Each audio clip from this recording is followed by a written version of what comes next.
तो नमस्कार दोस्तों, स्वागत है आपका मेरे चैनल में। और आज हम जो है एक्सरसाइज करने वाले हैं जनरल एप्टीट्यूड टेस्ट, गणित का भी परीक्षा बोल सकते हैं इसको।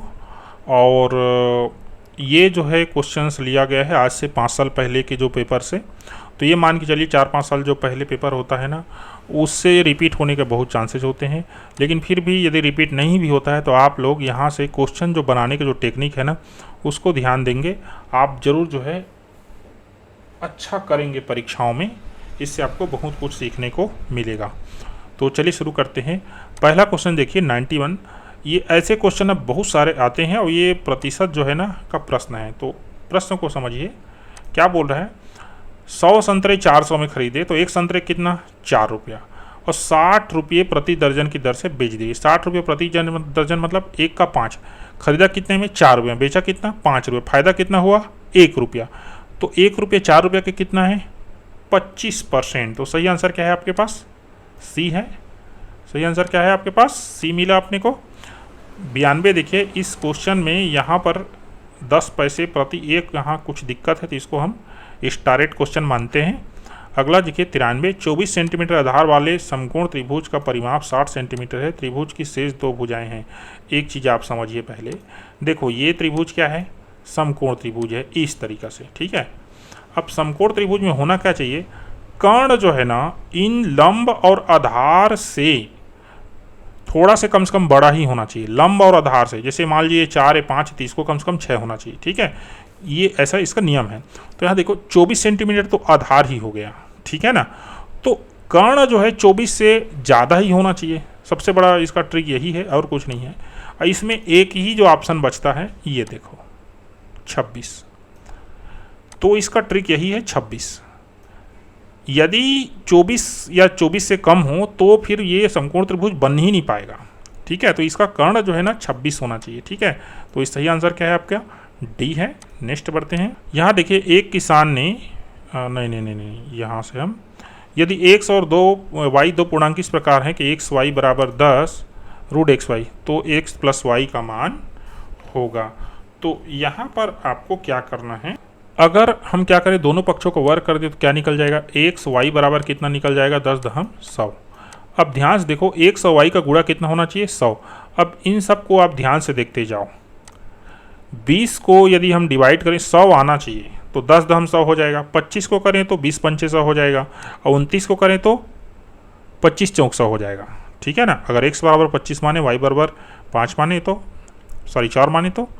और ये डी में कोई ऑप्शन नहीं है, 50 से कम 50 होता है, 50 दूनी 100 हो जाएगा। लेकिन हमारे पास कंडीशन ये भी है कि x प्लस वाई बराबर 50 होना चाहिए। तो अगर 50 दूनी 100 करेंगे तो 50 और 2 52 हो जाएगा, ठीक है। इसलिए ये डी जो है ना ये नहीं तोड़ सकते कि ऐसा हो कि x प्लस वाई बराबर 50 मिले और जो है x गुणित वाई बराबर 100 मिले। तो इसलिए सही आंसर क्या है आपके पास, डी है।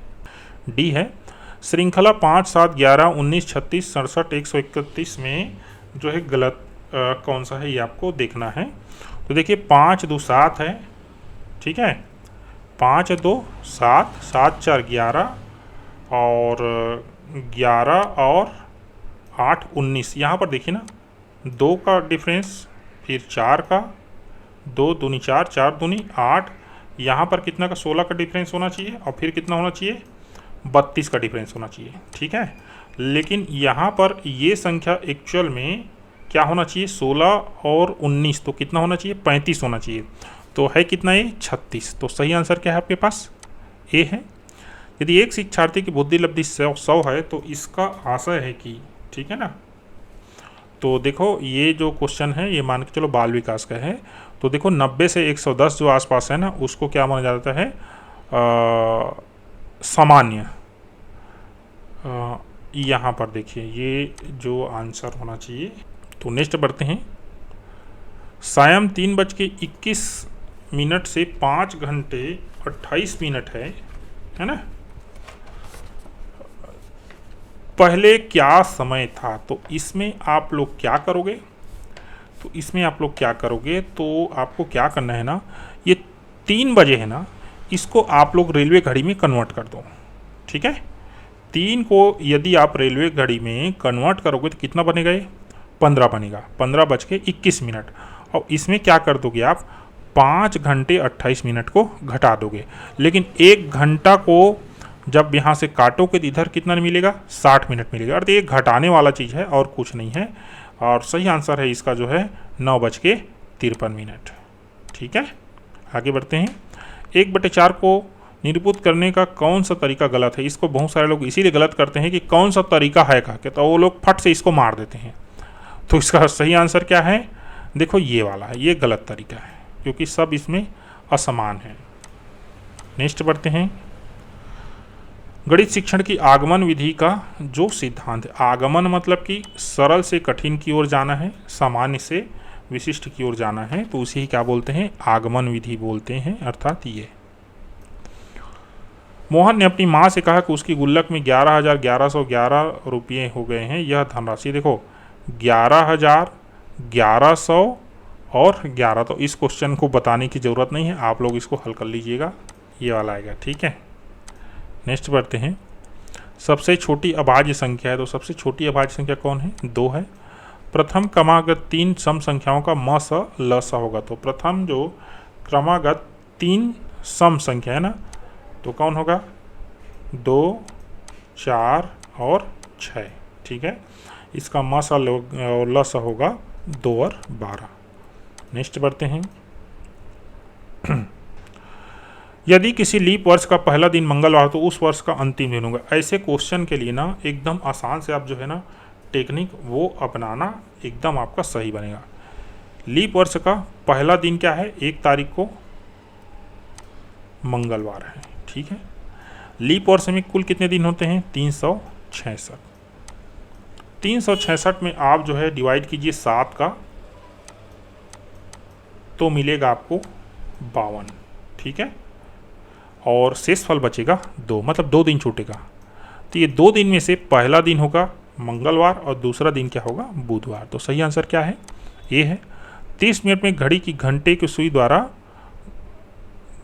घूमा गया कोण 30 मिनट है ना, कितना मिनट है? 30 मिनट है। और घड़ी का कौन सा सुई घूमना है आपके पास? घंटे का। तो घड़ी में 1 से 12 तक क्या बने रहते हैं? टाइम लगे रहते हैं। और सभी के बीच जो खाना है कितने? 12 खाना। ठीक है, अर्थात 12 × 36, प्रत्येक खाना के बीच डिफरेंस कितना होगा? 30 डिग्री होगा। और सभी के बीच 30 डिग्री का डिफरेंस होता है, इसीलिए 12 × 36 360 डिग्री बनता है। और इस कारण से ये जो एंगल बनेगा 15। ठीक है, ये हो गया सही आंसर। यदि x के x% का मान 36 हो तो x है, तो x% का मान 36, तो कैसे निकालेंगे? x ले लीजिए और गुणित 100/100 इतना बराबर 36 कर दीजिए, तो आपका आंसर जो है निकलेगा 60। ठीक है, आगे बढ़ते हैं। 272 स्क्वायर माइनस 128 स्क्वायर का वर्गमूल है। ठीक है, तो इसका आंसर बनेगा 240। तरीका एकदम आसान है। ए स्क्वायर माइनस बी स्क्वायर है ना, इसको फार्मूला लगाइए a + b a - b वाला। नेक्स्ट बढ़ते हैं। एक घन का आयतन 9 सेंटीमीटर लंबे, 6 सेंटीमीटर चौड़े तथा 4 सेंटीमीटर ऊंचे घनाभ के आयतन के बराबर है। घन की भुजा की लंबाई ज्ञात कीजिए। तो आप क्या कर लेना, देखो घन का आयतन क्या होता है? भुजा क्यूब, अर्थात 9 का क्यूब, और घनाभ का आयतन क्या होता है? लंबाई गुणित चौड़ाई गुणित ऊंचाई। ठीक है, तो इस तरह से आप यहाँ फार्मूला लगाएंगे, दोनों को इक्वल कर देंगे, तो आंसर आपके पास 6। ठीक है, सीधा फार्मूला है a का क्यूब बराबर 9 × 6 × कितना? 4। इसको हल करेंगे तो आपको आंसर मिल जाएगा 6। एक खंभे का क्या है? 1/3 भाग कीचड़ में, 2/5 भाग पानी में तथा 10 सेंटीमीटर पानी के ऊपर है। खंभे की जो लंबाई है वो ज्ञात कीजिए। तो देखो आपको क्या करना है ना, ये 37.5 का मतलब किसी भी का A B C D का 40 है, जैसे कि 1/3 भाग लो, 2/5 भाग लो, अर्थात 40 में क्या कर लो तुम ना 1/3 और गुणित ए प्लस कहना चाहिए 2/5। ठीक है, इसको निकालो, उसके बाद 10 में जोड़ो। अगर 40 आता है तो आंसर क्या है? ए है। इसका सही आंसर है डी। आप लोग इसका डिटेल्स आंसर के लिए नीचे जो है डिस्क्रिप्शन में मैं लिंक दे दूंगा, वहाँ से आप लोग डाउनलोड कर पाएंगे। नेक्स्ट है एक्स के किस मान के लिए ए ओ बी जो है एक सरल रेखा है। तो ए ओ बी सरल रेखा कैसे होगा अगर इन दोनों को जोड़ेंगे तो इसका जो सही आंसर है वो बन रहा है आपके पास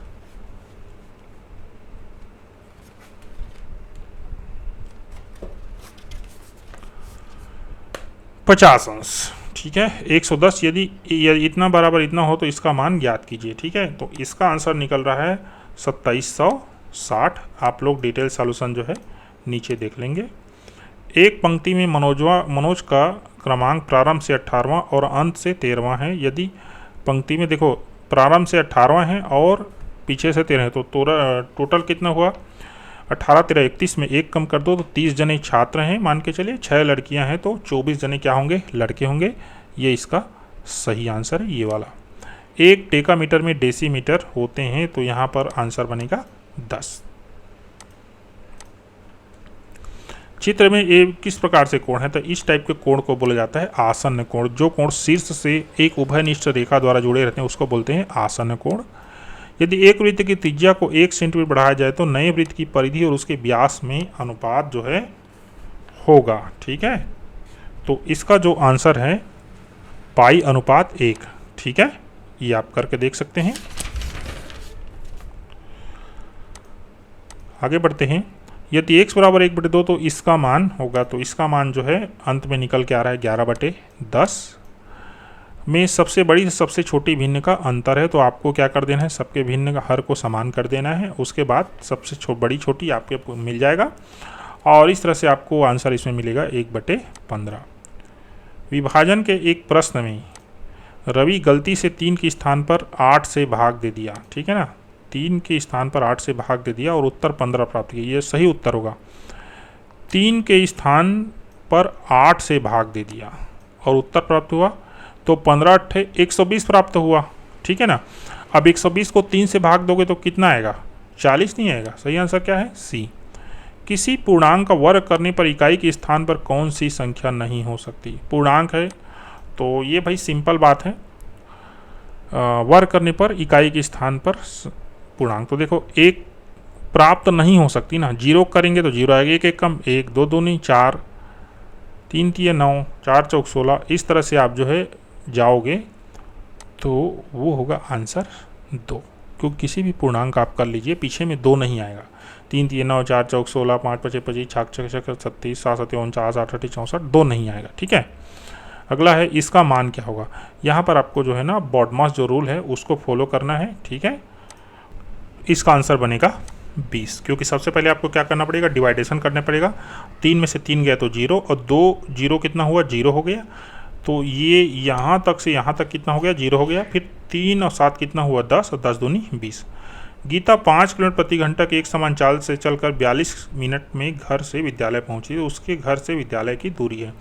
आप क्या करेंगे इसमें सिंपल सी बात है, ये जो मिनट है ना उसको घंटे में आप क्या कर लीजिए कन्वर्ट कर लीजिए और उसके बाद आप जो है 5 किलोमीटर का 5 किलोमीटर प्रति घंटा, तो 5 का क्या कर दीजिए उसमें गुणा कर दीजिए। तो आपको आंसर मिलेगा 3.5 किलोमीटर 3.50, अर्थात जो आंसर क्या बनेगा डी बनेगा। ठीक है दोस्तों, तो अगर आपका इसको डिटेल सॉल्यूशन आपको देखना है तो नीचे आप जो है आराम से देख पाएंगे। मैंने डिटेल सॉल्यूशन यहाँ पर दे दिया है, आप लोग आराम से देख सकते हैं। वीडियो आपको अच्छा लगा तो चैनल को सब्सक्राइब कीजिए और वीडियो को शेयर कीजिए। Thank you.